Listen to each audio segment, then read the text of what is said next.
Olá, meu nome é Monique Roth, sou advogada do SINDA-MS e hoje eu vim falar sobre a CCT das bases inorganizadas Corumbá e Ladário. A CCT desse ano, nós tivemos grandes diferenças. Há 20 anos vínhamos com uma redação trazendo ali um ou outro ajuste. No entanto, este ano nós trouxemos uma reforma na linguagem e também em alguns artigos, trazendo aqui muitas de maneira explicativa, que claro, já constam em lei, mas também com uma maneira de qualquer pessoa que venha a ler esse arquivo, essa CCT, ela possa entender com clareza. Então nós fizemos essa reforma, fizemos estudos desde CCTs do nosso Brasil todo, mais de 9 estados, para que a gente pudesse trazer com tranquilidade inovações para o nosso estado. Nessas CCTs trouxemos situações para que o empresário possa trazer benefícios para o seu empregado de uma maneira mais efetiva, como o auxílio alimentação, auxílio deslocamento e outros benefícios, como o benefício social, que traz ali para o empregado benefícios diretos quando ele tem necessidades mais pontuais, como por exemplo, quando tem o nascimento de um filho. Nesses benefícios também temos ali o auxílio casamento e também quando uma pessoa chega a falecer, tem benefícios para os familiares também.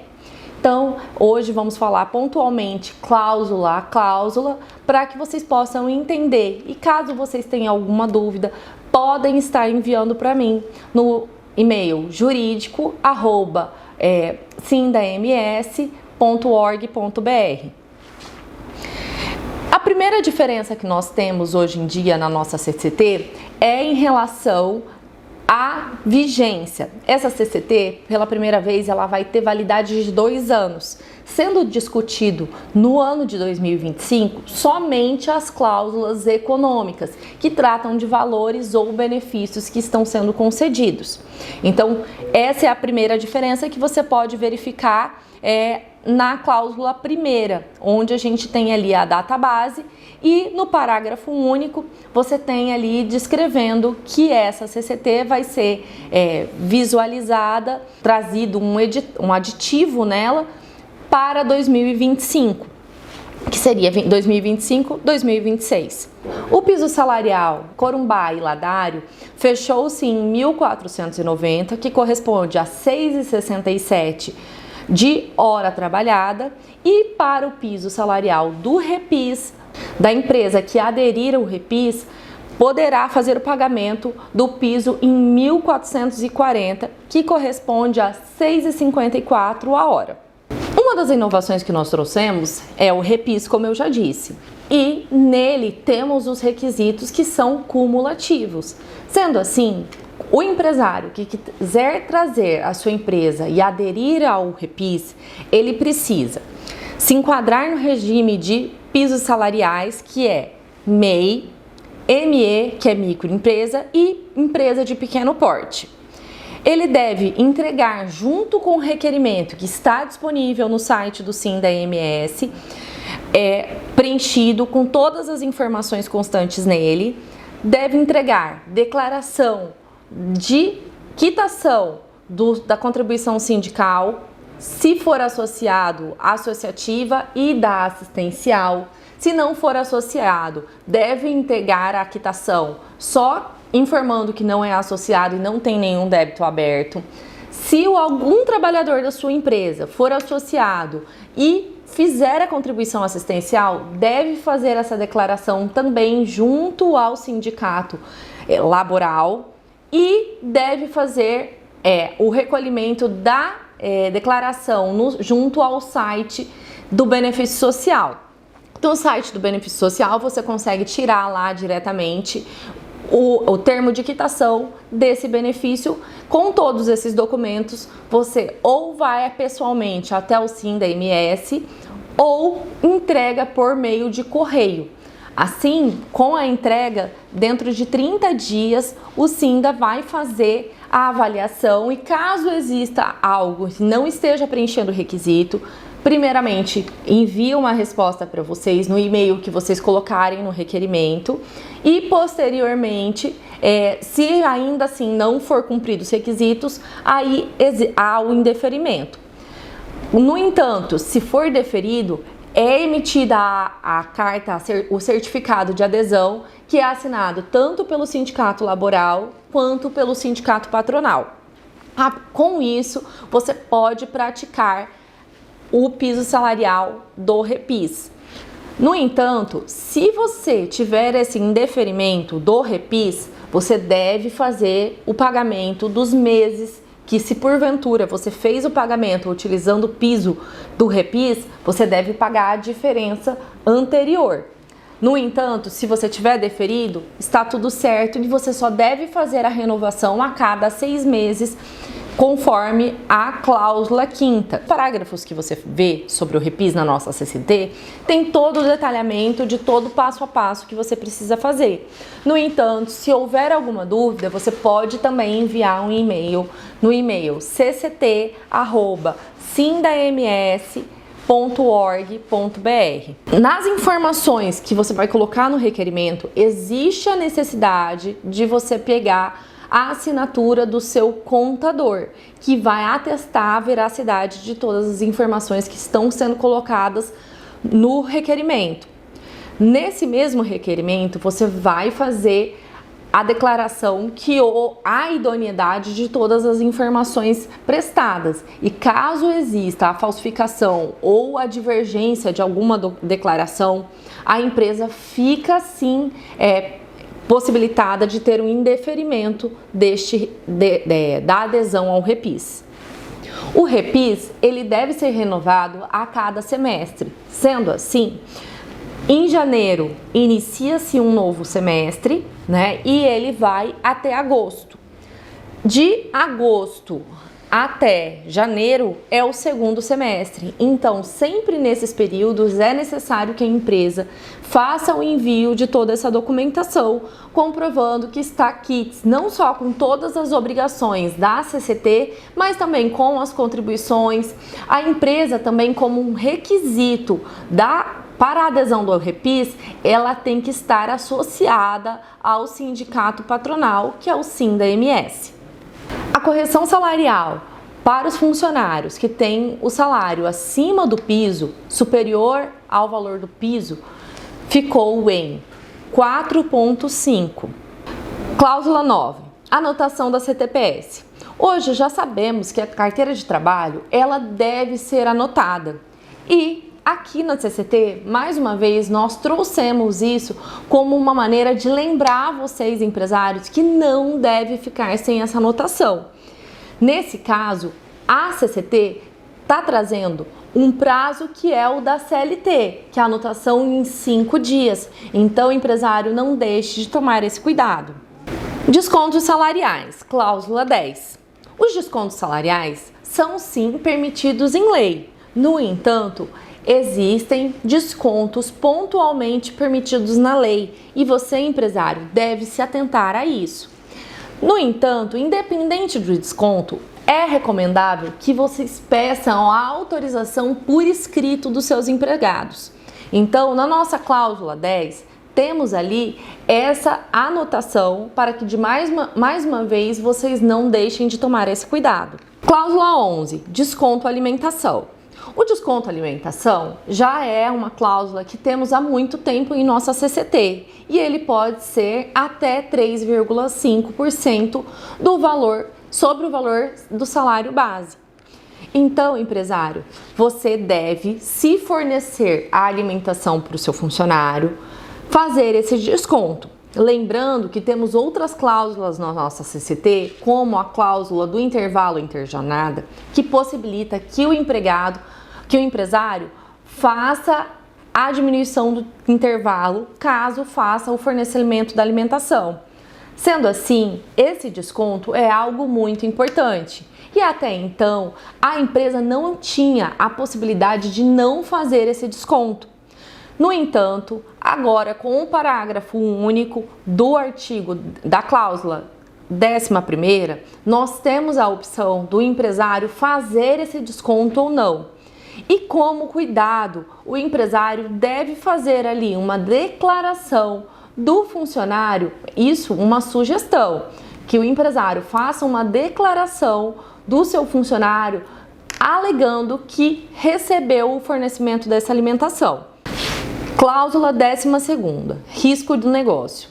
Essa cláusula é para regular a situação que existe sobre cheques, que quando o empregado deixa de ter algum cuidado ou observar as normas da empresa, nessa situação pode ser feito desconto.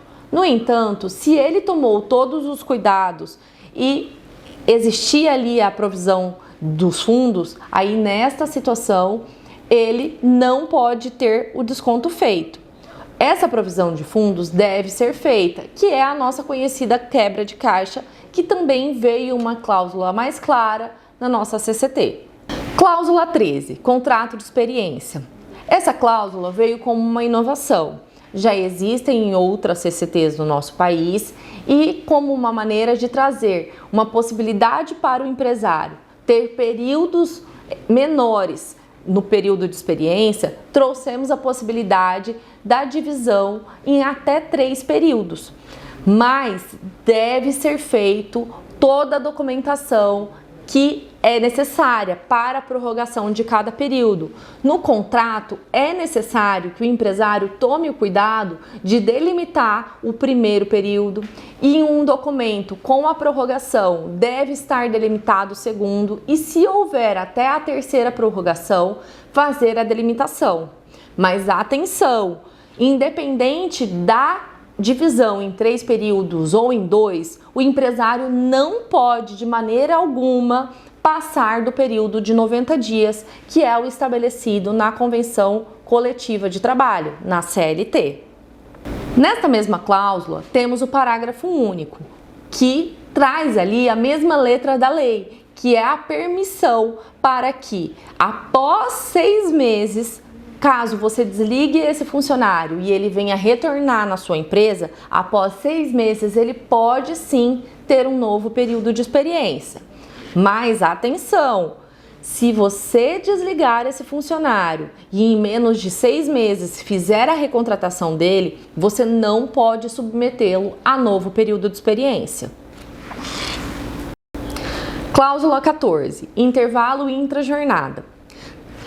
Diante da especificidade do nosso setor, temos ali a possibilidade do fornecimento da alimentação para esse empregado no local de trabalho e, consequentemente, a diminuição do intervalo de intrajornada, que por lei deveria ser no mínimo de 1 hora. Por conta desta cláusula, podemos fazer a redução para 30 minutos. Então, este funcionário, de maneira alguma, pode desfrutar de menos de 30 minutos. No entanto, se for feito esse acordo para a redução do intervalo interjornado, não pode deixar de ser concedida a alimentação ao empregado no local de trabalho.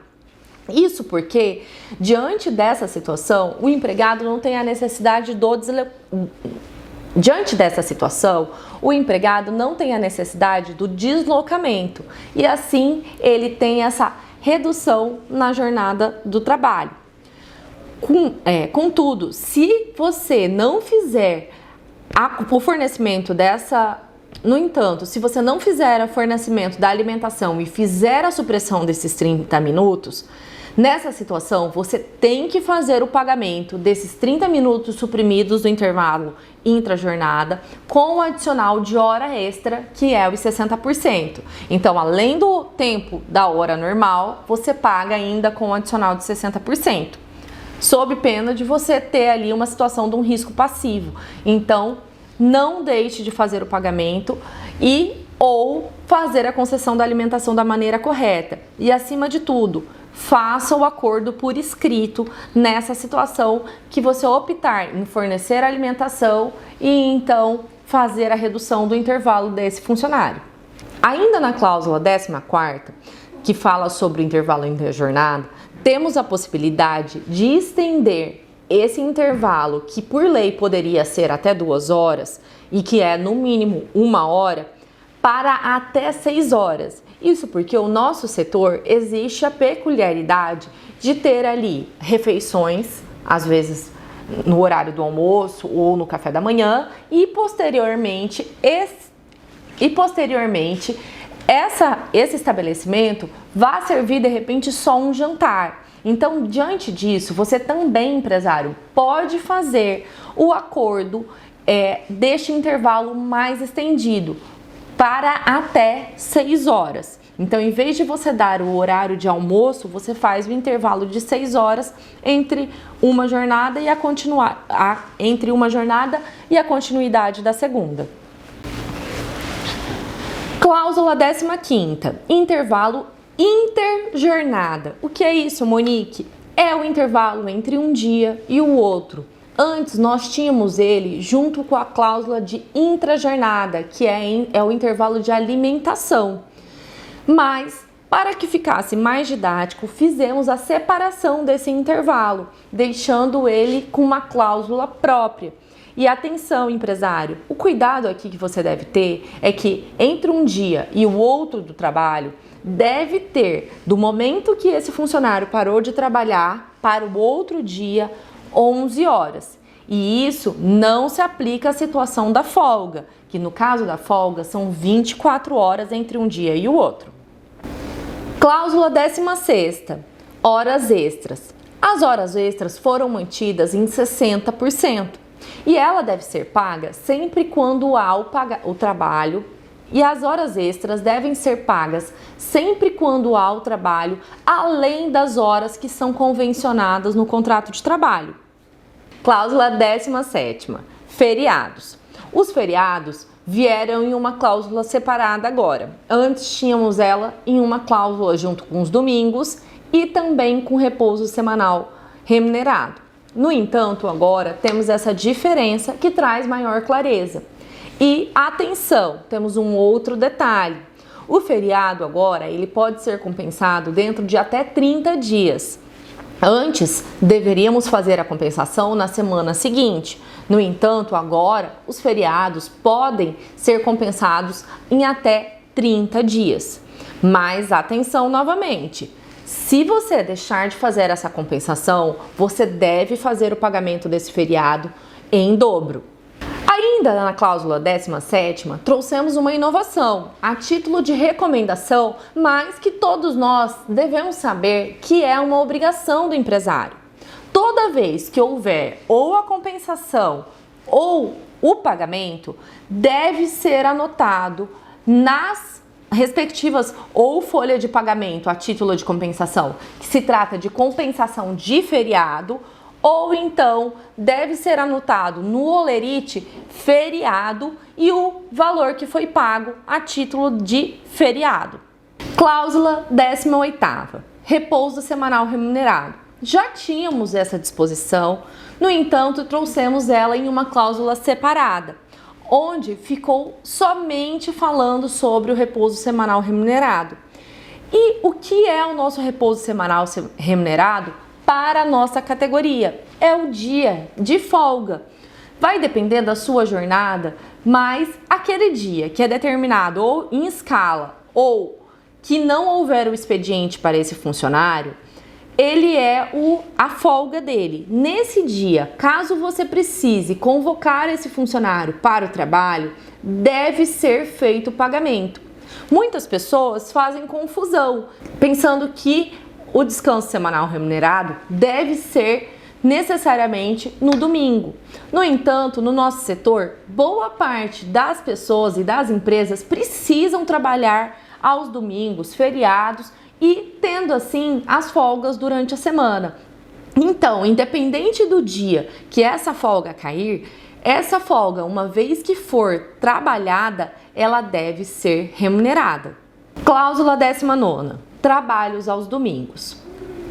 Considerando a especificidade da nossa categoria e entendendo que, independente da atividade, na nossa categoria, maior parte dos estabelecimentos trabalham aos domingos, sendo assim, é um dia normal de trabalho, nós temos nessa cláusula a especificação que todos os empregados do nosso setor, independente do gênero, deve ter pelo menos um domingo ao mês como folga.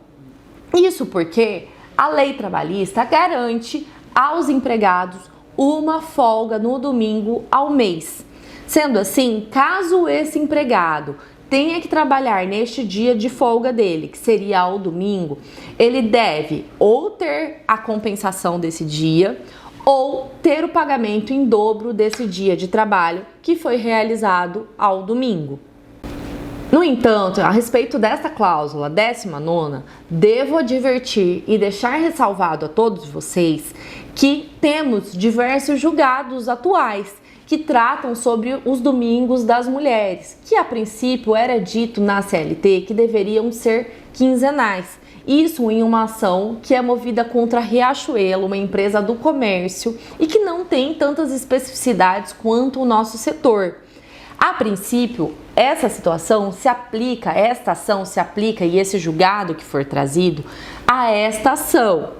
No entanto, pode sim vir a ter novos julgamentos e novos regramentos que falem de uma maneira genérica. E aí deveremos ter cuidado e, se caso for determinado que esses domingos as mulheres sejam quinzenais para todos os empregados, independente da categoria, aí deveremos aplicar o julgado que foi determinado pelo tribunal.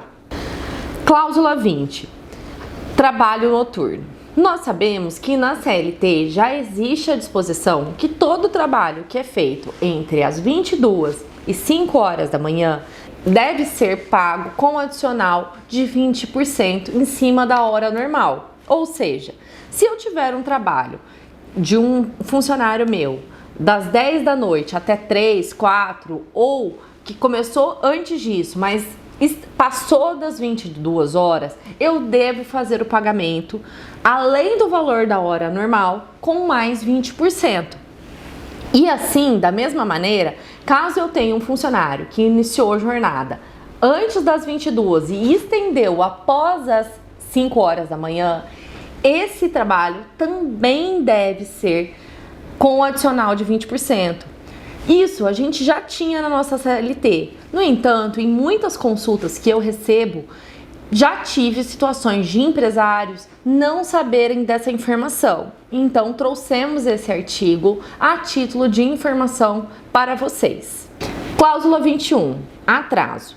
Nós já tínhamos essa cláusula na CCT e permanecemos com ela. E o que é essa situação? Caso esse funcionário chegar em atraso para trabalhar, ou você deve mandar ele voltar para a casa dele e então descontar esse dia de trabalho, ou se você permitir que esse funcionário, mesmo tendo chegado atrasado, trabalhe, não deve ser feito nenhum desconto do salário dele, ainda que de minutos. Cláusula 22. Compensação. Nós já tínhamos essa cláusula onde falava que a jornada de trabalho deveria respeitar o limite até 44 horas semanais e 220 horas mensais. E que essas horas poderiam estabelecer jornada de trabalho especial, reduzida, compensada ou jornada de 12 por 36. Esse parágrafo permaneceu. No entanto, acrescentamos a situação do banco de horas, que hoje é muito implementado nas empresas. E assim, regulamos aqui na CCT que essa compensação das horas que são anotadas dentro do banco de horas deve ser feita no período de até 6 meses. Então, empresário, tenha essa atenção. No período de 6 meses, se o seu funcionário trabalhou a mais, você deve dar dias de descanso para que ele compense esses dias. E não esqueça, anote sempre ali no ponto todos os dias que foram de compensação dessas horas. Além disso, é importante ter atenção que lá no parágrafo 5º ficou claro o que nós já sabemos. Não pode fazer o desconto do que é débito de horas caso essas horas não forem compensadas. Atenção! existem situações, inclusive recentemente houve um julgado do TST que possibilitou esse desconto, mas as situações são específicas e pontuais. Deve-se ter a atenção e o cuidado em cada situação. E, em regra, deve ser feito um acordo por escrito com o seu funcionário se você for adotar o banco de horas e a compensação nesse regime. E caso esse funcionário ficar devendo horas para a sua empresa, dentro desse período de 6 meses, você também deve fazer a compensação, ou seja, esse funcionário vai trabalhar algumas horas a mais ou dias a mais para pagar essas horas que ele, porventura, ficou em débito. E atenção, na nossa cláusula 23 temos uma diferença. Constamos que nela existe o caráter indenizatório. Em muitos lugares, você pode se precaver e colocar isso já no seu contrato. E caso você tenha isso no seu contrato, esse adicional não deve ser computado como reflexo e não integra as verbas da remuneração desse empregado. Mas atenção! Se você não tiver essa previsão, que ela se trata de uma verba indenizatória ou um acordo para o pagamento dessa quebra de caixa, falando que ela é uma verba indenizatória, nessa situação, ela integra sim o salário do seu funcionário.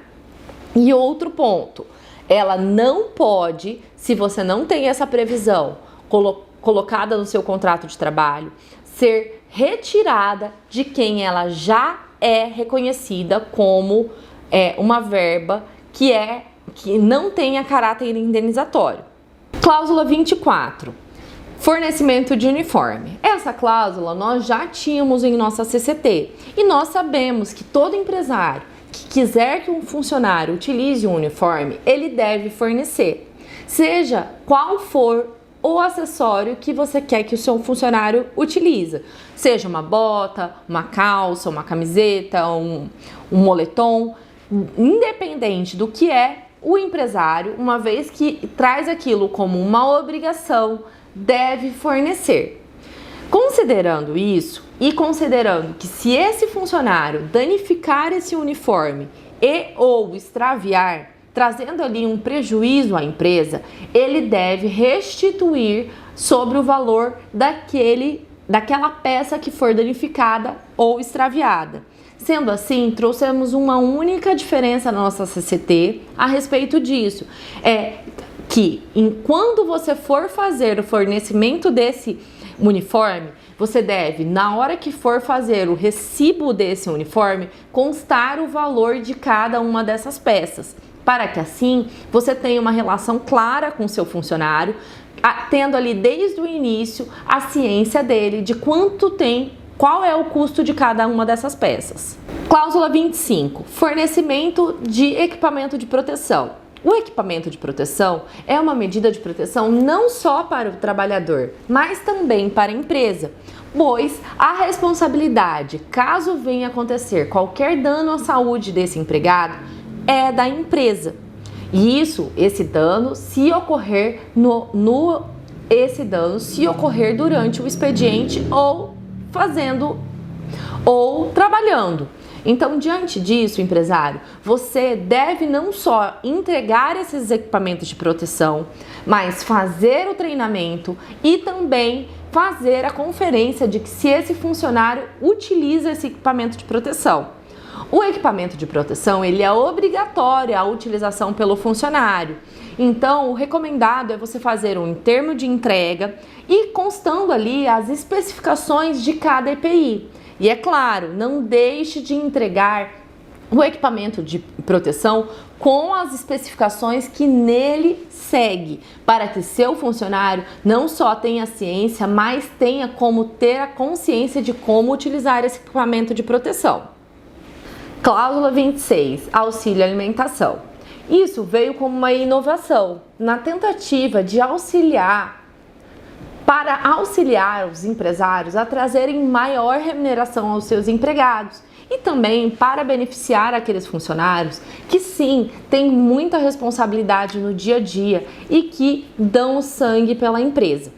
Nessa situação, nós trouxemos a possibilidade do pagamento do auxílio alimentação a partir de R$100, podendo ser feito um desconto de 10% sobre o valor desse auxílio, ou seja, 10% sobre o valor de R$100 ou do valor que a empresa vier a conceder a esse empregado. Esse auxílio, terá direito a esse auxílio aquele funcionário que não incorrer em faltas nas condutas que estão disciplinadas lá no 482, que são penalizadas com advertência, suspensão, justa causa ou que vier a faltar injustificadamente. E também aquele funcionário que não faltar de maneira injustificada. No entanto, se esse funcionário faltar de maneira injustificada, ele perde o direito. E aquele que tiver a justificativa, ele tem ali a possibilidade de faltar no máximo uma vez ao mês, ainda que seja por motivo de saúde. Esse auxílio, ele veio como uma maneira de indenizar, ou seja, é uma cláusula indenizatória. Diante disso, ele não traz encargos e reflexos sobre a remuneração.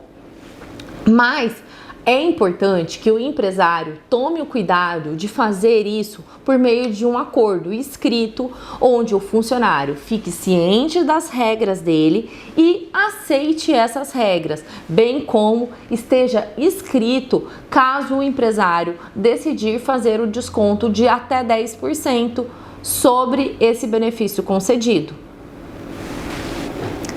Cláusula 27, Vale Transporte. O Vale Transporte é um benefício que é obrigatório a toda empresa quando o funcionário fizer a utilização do meio de transporte público. No entanto, se esse funcionário não utiliza o transporte público, ele não tem a necessidade ele não deve receber esse benefício do Vale Transporte. Cláusula 28, Auxílio Deslocamento. Isso foi uma inovação que trouxemos para beneficiar as empresas e os empregados, pois nós sabemos que hoje temos muitos empregados que não dependem do transporte público, pois têm outros meios de deslocamento. Assim, o empresário que não precisa fazer o pagamento do Vale Transporte pode fazer a opção de pagar o auxílio deslocamento ao seu empregado a título de ajuda para que ele custeie o seu deslocamento, pois esse empregado pode vir de carona, de bicicleta, a pé ou por outros meios, como hoje nós temos os aplicativos. Então, diante disso, o auxílio deslocamento vem como uma maneira da empresa fazer o pagamento para o seu empregado de um valor que ele vier a estabelecer. No entanto, caso essa empresa estabeleça um valor que seria o correspondente pago a título de auxílio de Vale Transporte, ela pode fazer o desconto de 6% sobre esse valor. Claro, se for sobre o valor do Vale Transporte ou mais. Nessas situações, pode fazer o desconto. Caso o valor seja menor, não pode fazer o desconto. Mas, de toda forma, deve fazer a anotação no holerite, no contra-cheque do pagamento, a auxílio deslocamento, para que fique claro o valor que está sendo pago e esse valor não gera reflexos e nem é incluído e esse valor não gera reflexos e nem integra a remuneração. Mas atenção, empresário, não deixe de fazer um acordo por escrito com o seu funcionário, para que ambas as partes tenham consciência e saibam a respeito do benefício com todas as regras. Cláusula 29. Educação e aperfeiçoamento profissional do empregado. Muitas empresas têm a necessidade de estar investindo investir em seus funcionários, não só como uma necessidade, mas também como um benefício e um atrativo para a empresa e para o seu empregado na carreira profissional. Diante disso, muitas empresas ficavam sem um respaldo e ficam, pois acabam esquecendo que poderiam fazer um acordo ou um contrato trazendo a previsão que aquele funcionário deve fazer, após fazer o curso e ter aquele investimento, ficar um período de tempo na empresa. Agora, nesta cláusula, nós trouxemos essa opção como algo permitido em nossa CCT e deve ser feito por meio de acordo entre o empregado e o empregador.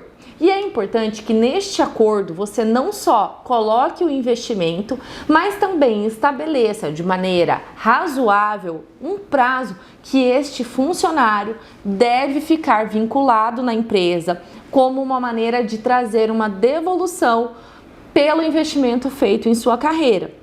Então, empresário, não deixe de fazer o acordo por escrito e deixar estes regramentos claros para quando você fizer esses investimentos na educação. Cláusula 30. Participação de lucros e resultados. Muitas empresas me procuram e sempre me perguntam como fazer para remunerar e trazer ali uma participação sobre os lucros que a empresa tem. E aqui nós trouxemos a recomendação, não uma obrigação, mas uma recomendação que quando a empresa fizer a opção de fazer a PLR, faça com a anuência dos sindicatos. Isso porque nós podemos dar o respaldo para o empresário de como fazer isso da maneira mais clara e idônea para todas as partes. Cláusula 31. Tempo à disposição da empresa. Nessas cláusulas, nós temos a situação de quando a empresa suspendeu o trabalho por algum motivo técnico para a execução de alguma manutenção, serviço de limpeza ou ainda por outras razões, e também quando for impraticável as suas prestações de serviço, independente de uma causa determinante, não pode exigir desse funcionário a compensação daquelas horas que foram deixadas de trabalhar. Então, nessa situação, você deve tomar um cuidado. Cláusula 32. Atestados médicos. Essa cláusula disciplina que os atestados médicos devem ser aceitos pelas empresas. E esses atestados médicos, a princípio, têm que ser de redes credenciadas. Médicos que estejam de fato regulares com o CRM, ou seja, tanto médicos particulares quanto médicos que atendem no Sistema Único de Saúde. Mas atenção, nessa situação, se houver rasura ou qualquer se houver rasura ou se esse atestado estiver ilegível, o empresário não é obrigado a aceitar. Nesta cláusula, tivemos ainda duas inovações, nessa cláusula ainda temos duas inovações, que é quando a situação de acompanhamento de filhos, que é resguardada pela CLT, a possibilidade dos pais acompanharem os seus filhos por até 2 dias, e no parágrafo 2º, temos uma situação que veio como um alerta para as empresas, considerando que muitos julgados hoje já condenam as empresas quando os filhos desses empregados ficam internados e eles precisam se ausentar para o trabalho, para acompanhar os seus filhos no hospital. Nessa situação, vamos fazer um alerta, porque hoje, na lei, não existe nenhum regramento que obrigue o empregado a fazer isso. No entanto, em todos os julgados que você vier a procurar, você vai ver a condenação das empresas a fazer o pagamento pelos dias que esse empregado faz o acompanhamento aos seus filhos quando existe a internação. Isso porque no ECA existe a determinação de que os pais têm o dever com os seus filhos e caso eles não venham a cumprir com essa responsabilidade, podem responder criminalmente pelo abandono do incapaz. Sendo assim, os julgados, com base nessas outras leis, entendem que o acompanhamento na internação aos seus filhos se trata de um dever dos pais e que não pode ser omitido. Por isso, as empresas têm que fazer o pagamento desses dias. Mas atenção, aqui nós trouxemos que o dever da empresa é até 15 dias. E nos julgamentos não temos essa delimitação. O que seria o ideal e interessante para as empresas? Darem ao empregado um suporte quando do pedido dessa assistência para o afastamento. No benefício previdenciário não existe nada específico, mas muitas pessoas hoje entram e ingressam com ações próprias contra a Previdência para esta finalidade, de ter esse afastamento pago pelo INSS. Mas atenção, para que você tenha o direito de acompanhar ou para que esse empregado tenha o direito de acompanhar esse filho, ele precisa comprovar que de fato ficou no hospital.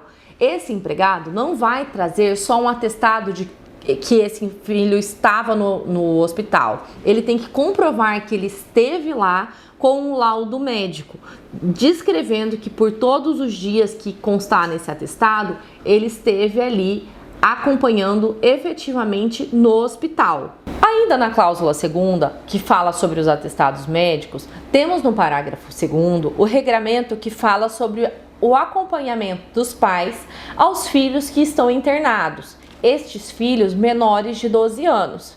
Isso porque no ECA traz a obrigação dos pais com o dever de acompanhamento e resguardo pelos esses filhos.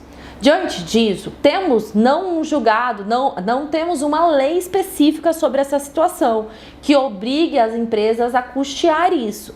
No entanto, temos muitos julgados, jurisprudência vasta, falando que caso esses filhos estejam internados e os pais comprovem que esses filhos estão internados e eles estão acompanhando no hospital esse filho, as empresas devem fazer o pagamento desses dias. Nesses julgados não existe uma limitação de dias. No entanto, de uma maneira correlata ao que temos ali do benefício de licença, que após ao 16º é feito o pagamento pelo INSS, colocamos em nossa CCT uma limitação que a empresa faria o pagamento até os 15º dia. No entanto, como esses outros dias pode sim ter o risco de ser condenada a empresa ao pagamento desses dias, o que eu recomendo a você, empresário, fazer se houver condição?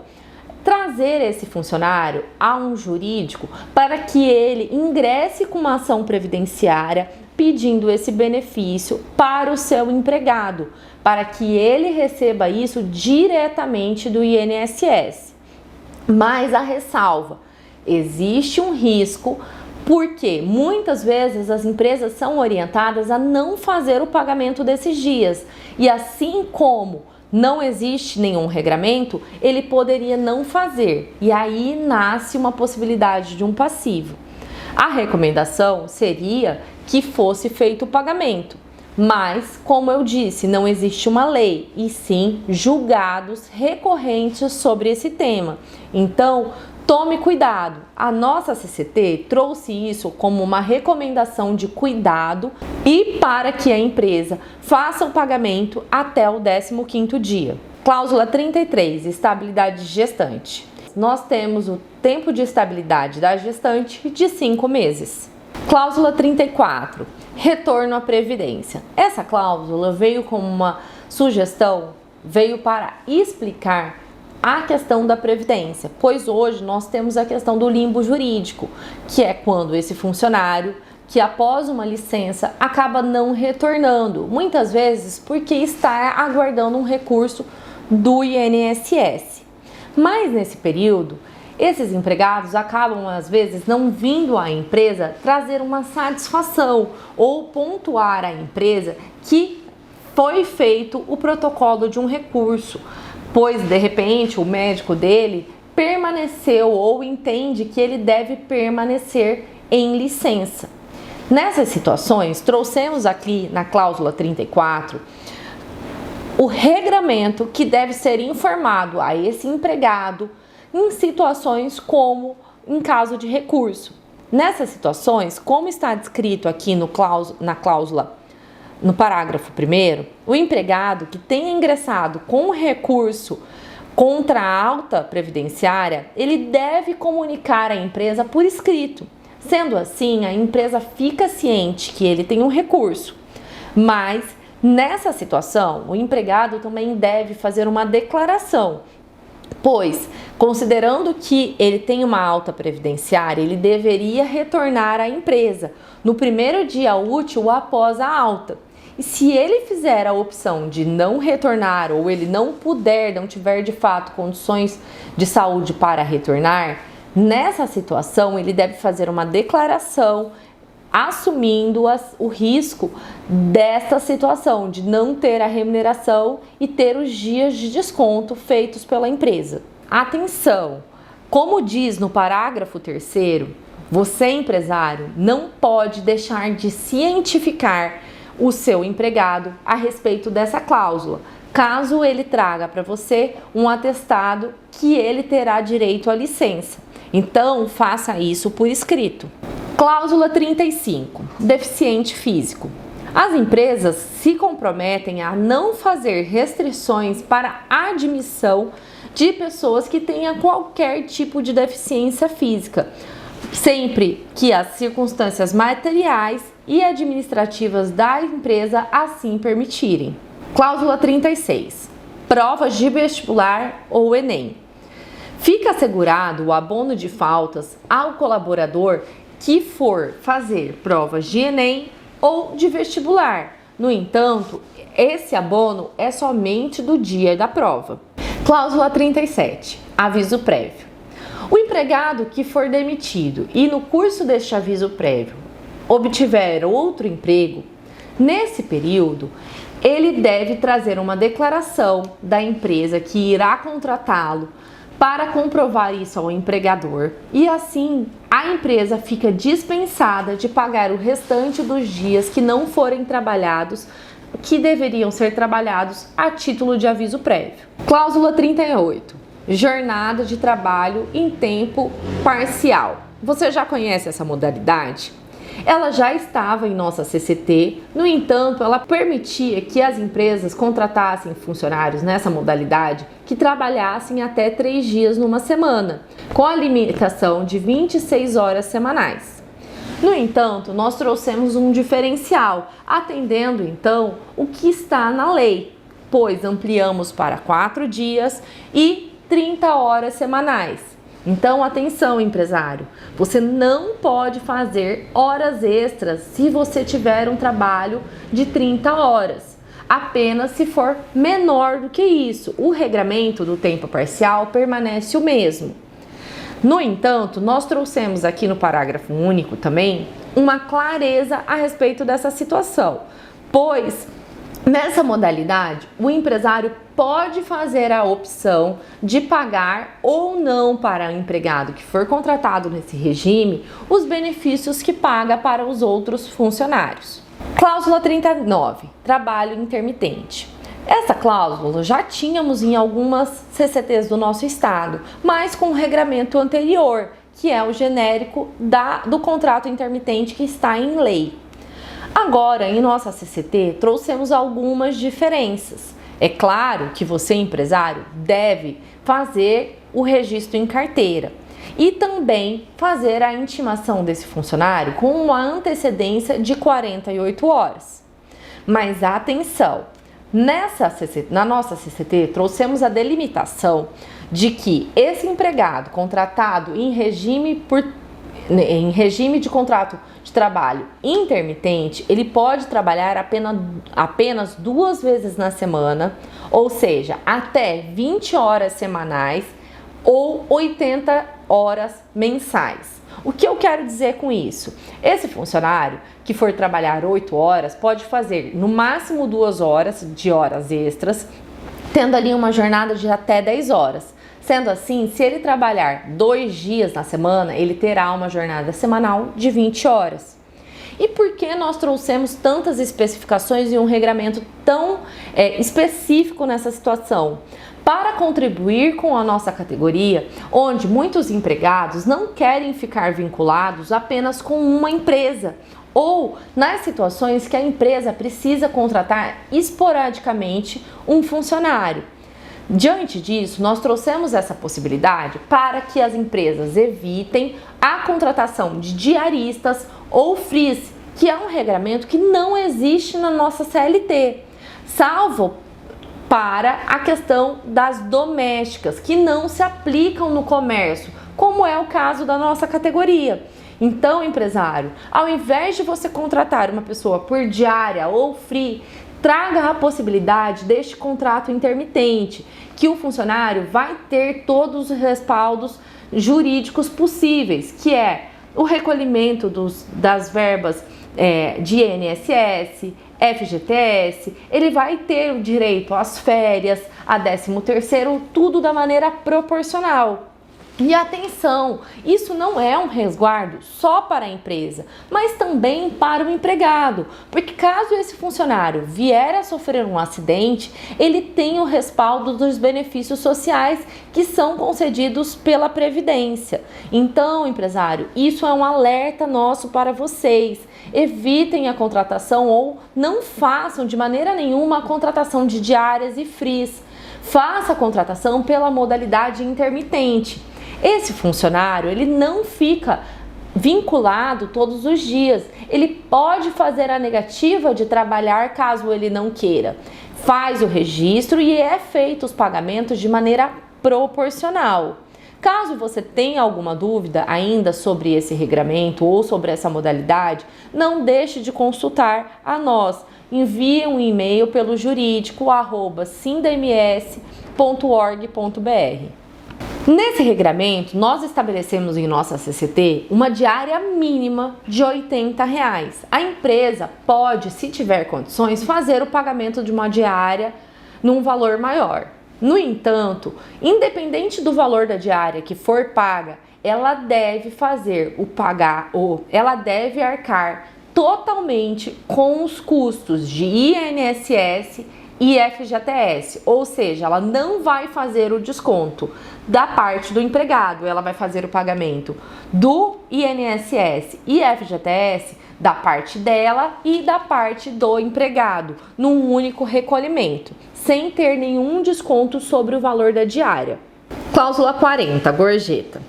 Além dessas situações dos descontos que eu já falei, também temos a situação da súmula 354, que fala que a gorjeta integra o salário e deve ser considerada para a média anual, mas não compõe a base de cálculo do aviso prévio, adicional noturno, horas extras e repouso semanal remunerado.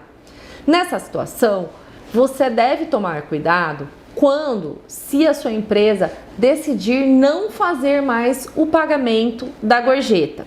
Aqui no nosso CCT, no parágrafo 10º, trouxemos a possibilidade, isso porque tem muitos julgados que são divergentes, não existe um consenso na jurisprudência. Então, trouxemos isso na tentativa de trazer uma maior tranquilidade para a empresa, mas ressalvamos que é possível, sim, ser invertido em uma decisão judicial que vai depender do juízo a interpretação a respeito da cláusula. No entanto, no parágrafo 10º, nós trouxemos o seguinte regramento.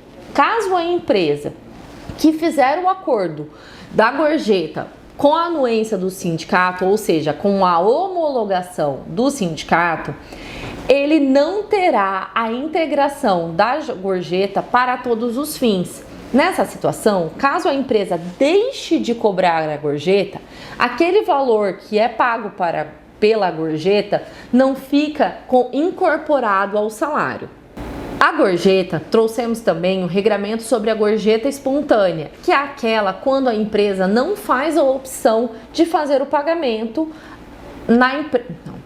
Aqui na nossa CCT também trouxemos o regramento sobre a gorjeta espontânea, que é aquela dada ao empregado direto pelo funcionário, sem constar ali no cupom fiscal. E nessa situação temos duas hipóteses. Quando a empresa não faz a opção de cobrar a gorjeta então já é um consenso que não seria pago, mas também temos a situação de quando a empresa cobra a gorjeta e essa gorjeta deveria ter a retenção e assim a divisão entre os demais. Aqui trazemos o regramento quando essa gorjeta é escrita no cupom fiscal, ou seja, a empresa faz a opção de cobrar. E então, nessa situação, o empregado deve trazer essa gorjeta, ainda que paga de maneira espontânea pelo cliente, e trazer para o empresário fazer a retenção e então a divisão conforme o uso e o costume da empresa. A gorjeta, nesse caso, ela deve ser homologada com a anuência do sindicato patronal. Isso porque na nossa convenção coletiva já traz isso há anos como uma obrigação. Para que a empresa não tenha problemas, deve fazer dessa maneira, pois pode incorrer até em pagar multa pela não homologação. Ainda aqui na cláusula 40, eu devo alertar que nessa situação, o acordo de gorjeta pode ser feito entre as partes. No entanto, como uma recomendação para trazer maior clareza e segurança para as partes, eu recomendo que seja feita a homologação deste acordo com a anuência dos sindicatos. Cláusula 41. Plano odontológico ou médico. Hoje, em nosso sindicato, temos a extensão de vários benefícios que são concedidos aos nossos associados. E por conta disso, trouxemos essa cláusula em nossa CCT que possibilita que, uma vez que o empregado quiser fazer a adesão a algum desses planos que são feitos com os nossos parceiros, a empresa deverá fazer o pagamento do plano de saúde ou odontológico e então fará o pagamento direto a esse parceiro. Mas, para isso, o empregado deve trazer esse contrato desta adesão ao plano odontológico ou de saúde para a empresa. E caso esse empregado tenha o contrato rescindido, ou seja por pedido de demissão ou por ter sido demitido, ele deve fazer o pagamento desse plano de saúde ou do plano odontológico. Homologação de rescisão do contrato de trabalho. Muitos anos houve a necessidade e a obrigatoriedade da homologação para funcionários após um ano. No entanto, hoje nós não temos mais essa necessidade em nossa CCT. Porém, o que se recomenda e que é devido ser feito é a homologação de rescisão quando existe o pedido de demissão por gestante ou por algum funcionário que tenha estabilidade. Nessas duas situações, existe a necessidade que seja feita a homologação. Essa homologação administrativa pelo sindicato ou de maneira judicial diretamente nos fóruns trabalhistas, onde ambas as partes, tanto o empregado quanto o empresário, deve ter a representação de um advogado. Independente do motivo que a sua empresa venha a solicitar a homologação, nós trouxemos aqui no parágrafo 2º a lista de todos os documentos que devem constar junto com o seu pedido, que será direcionado no e-mail que nós constamos em nossa CCT. Nesse e-mail, você deve anexar todos os documentos que temos aqui. Além disso, deve também fazer o requerimento desta data de homologação. Mas atenção! Independente da data que essa homologação seja feita, logo pode ser feita 1, 2 ou 3 dias depois, isso por questão de data ou agendamento, o ideal é que você faça o pagamento dentro do prazo, ou seja, respeitando o prazo que está estabelecido em lei e na CCT. Então, tome esses cuidados. Para você fazer a homologação, você deve mandar os documentos no e-mail. Em Campo Grande, nós temos a especificidade de que o pagamento das verbas rescisórias devem ser efetuadas dentro do prazo de até 5 dias após o término do contrato de trabalho ou até o 10º dia contado da notificação da demissão, quando da ausência do aviso prévio por motivo indenizado ou mesmo da dispensa sem o cumprimento do aviso prévio. Cláusula 44.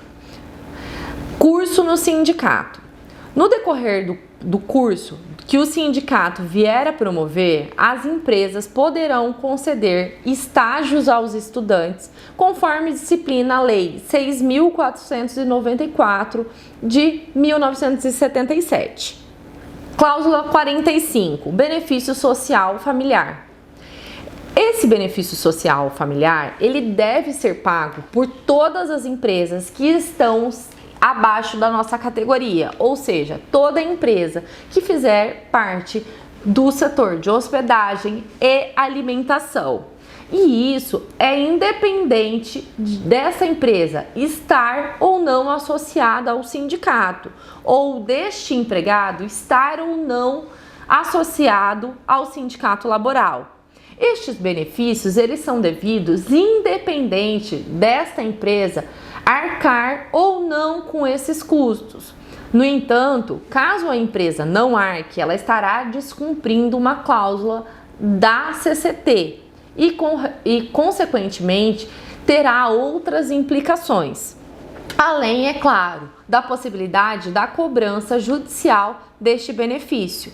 O benefício social familiar, ele é voltado e tem benefícios como o certificado digital para os empresários, benefícios como auxílio natalidade para os empregados, benefício de casamento e outros vários benefícios que vocês podem ter maiores informações olhando ponto a ponto desta cláusula. Cláusula 46. Contribuição assistencial patronal. Essa contribuição ela é destinada para financiar todo o trabalho que o sindicato exerce, inclusive para esse trabalho que é feito com a convenção coletiva, que atinge todo o setor. No entanto, essa contribuição assistencial, ela pode ter a oposição, caso a empresa não tenha o interesse de fazer a contribuição. Caso a empresa não tenha, ela deve fazer o direito de oposição, que deve ser exercido no prazo de até 60 dias após a publicação da convenção coletiva. Caso a empresa não faça o direito de oposição, a cobrança da contribuição patronal é legítima, então não deixe de contribuir. Cláusula 47. Contribuição assistencial dos trabalhadores. Essa contribuição, assim como a contribuição patronal, ela também é feita pelos empregados para que seja financiado os custos do seu sindicato. Isso é diferente da contribuição associativa, que é para as pessoas que fazem a opção de se associar. Nessa situação, quando o empregado fizer a opção de fazer a contribuição assistencial, o empresário deve fazer o recolhimento diretamente para o sindicato laboral. Diante disso, empresário, fique atento, pois existe o direito de oposição. E a minha dica é: não façam nenhum tipo de documento para ceder aos seus empregados, mas tragam esse regramento da contribuição assistencial dos trabalhadores nos quadros de comunicação, pois assim eles ficarão alertas que eles devem fazer o direito de oposição. Logo, caso o empregado não faça o direito de oposição junto ao sindicato dos empregados, ele terá que fazer, você empresário, terá que fazer o recolhimento e a contribuição direto no sindicato dos trabalhadores. Então, tenha cuidado, não deixe de ter o conhecimento integral sobre essa cláusula e sobre os regramentos. Caso esse empregado não faça o direito de oposição e quando você vier a fazer o desconto e pedir ali a autorização para ele por escrito, que não é uma obrigatoriedade nos termos do que está nesta cláusula, mas que eu recomendo que vocês façam, caso ele tenha alguma contestação, oriente que eles procurem o sindicato dos trabalhadores para qualquer esclarecimento ou para fazer o seu direito de oposição. Cláusula 49. Multa por descumprimento da convenção coletiva. Essa cláusula é bem conhecida, mas ela só é devida caso você, empresário ou empregado, descumpra qualquer uma das cláusulas que estão estabelecidas na nossa CCT. Essa cláusula é no valor de um salário normativo. Então, não deixe de cumprir as cláusulas e conhecer integralmente a nossa CCT. Cláusula 50. Multa por dispensa de trabalhador próximo à database. A Lei 6.708 de 1970 e a Lei 7.238 de 84, ambas no seu artigo 9º, estabelecem e determinam uma indenização adicional caso o empregado, a empresa faça a dispensa do empregado sem justa causa no período de 30 dias que antecede a correção da database. Então, tome cuidado, preste atenção na nossa database e não faça essa dispensa nesse período, pois, caso seja feita, deve ser feito o pagamento do valor de um salário. Cláusula 51. Dissídio coletivo. Nessa cláusula, nós tratamos sobre a questão dos dissídios coletivos, que é quando os sindicatos não conseguem chegar em um consenso. Então, diante dessa situação, esta cláusula estabelece que a CCT anterior continua a ter vigência até que seja aprovada ou chegue a um consenso chegue em um consenso por conta de uma decisão judicial. Cláusula 52. Competência. Esta cláusula estabelece que a Justiça do Trabalho é quem tem competência para julgar e processar qualquer ação ou dúvida em casos de omissão desta CCT. Meu nome é Monique Roth, sou advogada do SINDA-MS. Estou à disposição. Caso tenham dúvidas, mandem e-mail no jurídico@sindams.org.br e peço para que vocês sigam na minha rede social, Monique Roth, para terem mais dicas diárias sobre como diminuir os riscos de ações trabalhistas na sua empresa.